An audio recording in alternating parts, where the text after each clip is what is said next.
आप सभी को नमस्कार। मैं दीनबंधु कुमार झा कक्षा 12वीं के लिए पाठ काले मेघा पानी दे लेकर प्रस्तुत हूँ। पाठ काले मेघा पानी दे एक संस्मरण है जिसके रचनाकार हैं धर्मवीर भारती। यहाँ लेखक परिचय में हम धर्मवीर भारती जी का संक्षिप्त परिचय जानेंगे।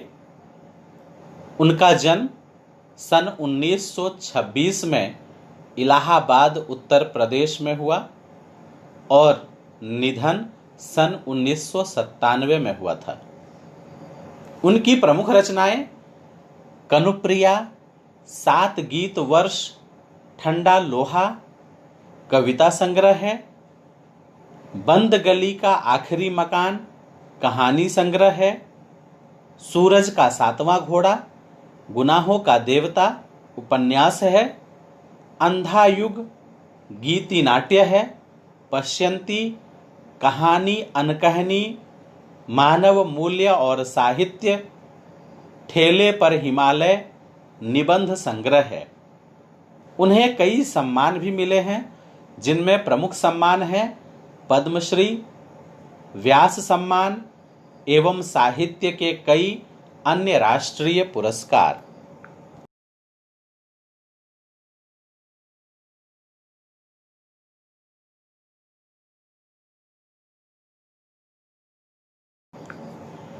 यहाँ पाठ की बात में हम इस संस्मरण के विषय वस्तु को जानेंगे।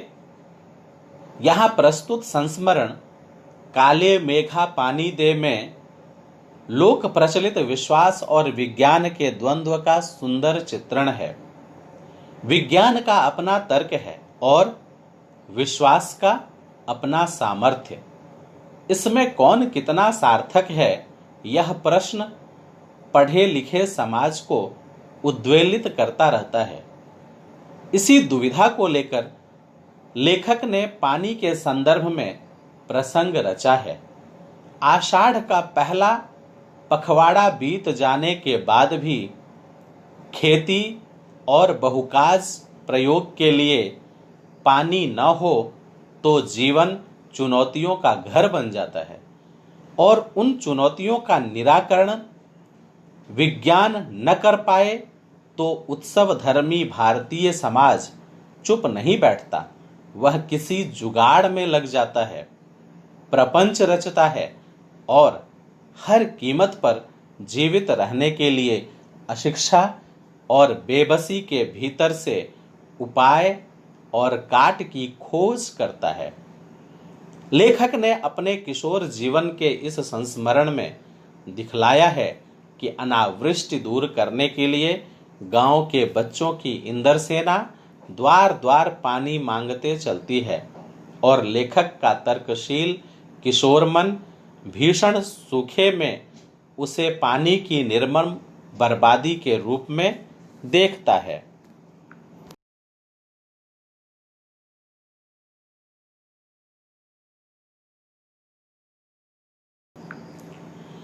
इसे किशोर मन का वितर्क नहीं, वैज्ञानिक तर्क ही कहना चाहिए और विज्ञान विषय की इतने दीर्घ काल तक पढ़ाई और विज्ञान के उपलब्ध आविष्कारों से अपने जीवन को भौतिक सुख सुविधाओं से भरते रहने के बावजूद इस देश के जनमानस में ऐसी वैज्ञानिक दृष्टि का न जन्म पाना अफसोसनाक ही कहा जा सकता है।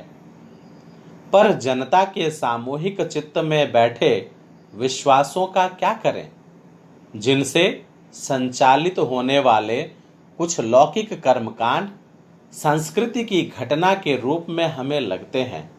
यदि वे विश्वास प्रत्यक्षतः जानलेवा या नस्ल, जाति, मजहब और लिंग के आधार पर किसी समुदाय के लिए अपमानजनक हों, तब तो उन्हें अंधविश्वास कहकर उनका शीघ्रातिशीघ्र निराकरण ही एकमात्र कर्तव्य है।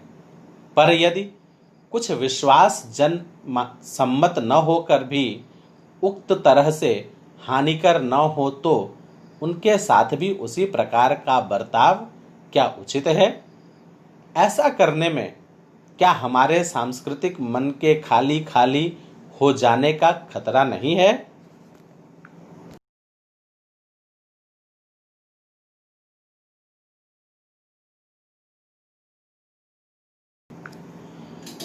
विश्वास की भी तो एक रचनात्मक भूमिका हो सकती है।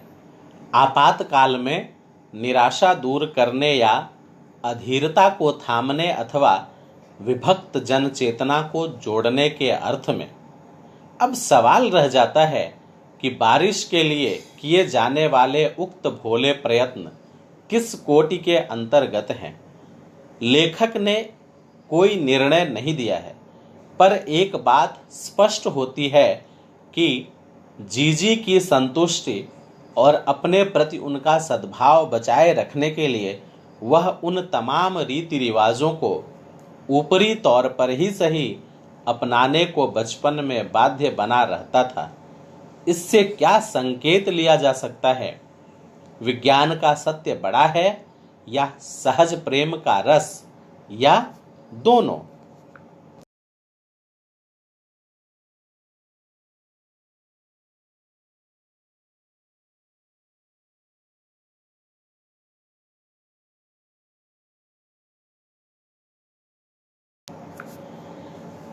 यहाँ पाठ का सारांश प्रस्तुत है। प्रस्तुत संस्मरण काले मेघा पानी दे लोक जीवन के विश्वास और विज्ञान के तर्क पर आधारित है।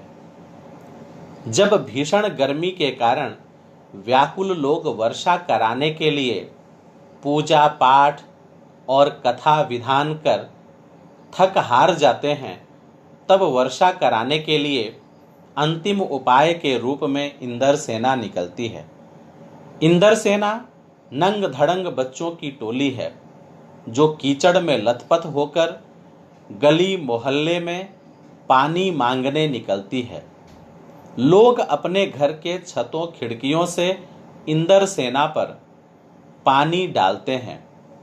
लोगों की मान्यता है कि इंद्र बादलों के स्वामी और वर्षा के देवता हैं। इंद्र की सेना पर पानी डालने से इंद्रदेव प्रसन्न होकर पानी बरसाएंगे। लेखक का तर्क है कि जब पानी की इतनी कमी है तो लोग मुश्किल से जमा किए पानी को बाल्टी भर भर कर इंदर सेना पर डालकर पानी को क्यों बर्बाद करते हैं। आर्य समाजी विचारधारा वाला लेखक इसे अंधविश्वास मानता है। इसके विपरीत लेखक की जीजी उसे समझाती है कि यह पानी की बर्बादी नहीं बल्कि पानी की बुआई है। कुछ पाने के लिए कुछ देना पड़ता है। त्याग के बिना दान नहीं होता।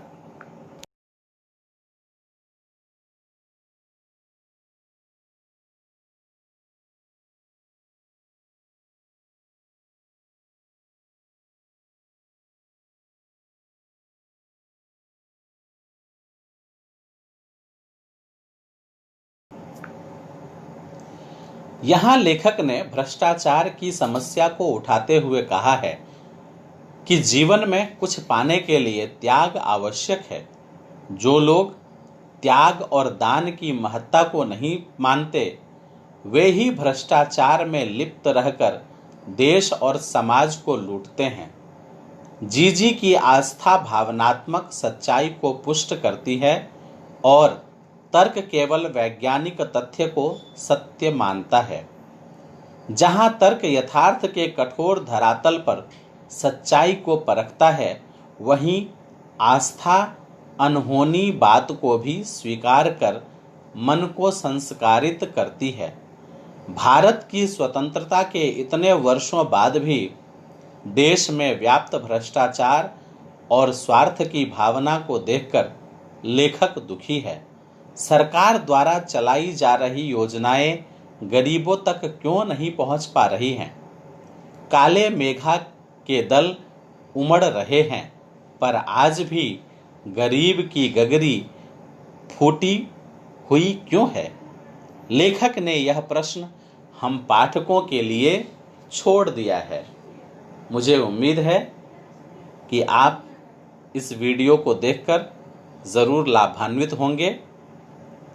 आपको मेरा वीडियो पसंद आए तो लाइक और शेयर ज़रूर करिए। धन्यवाद। जय हिंद, जय भारत।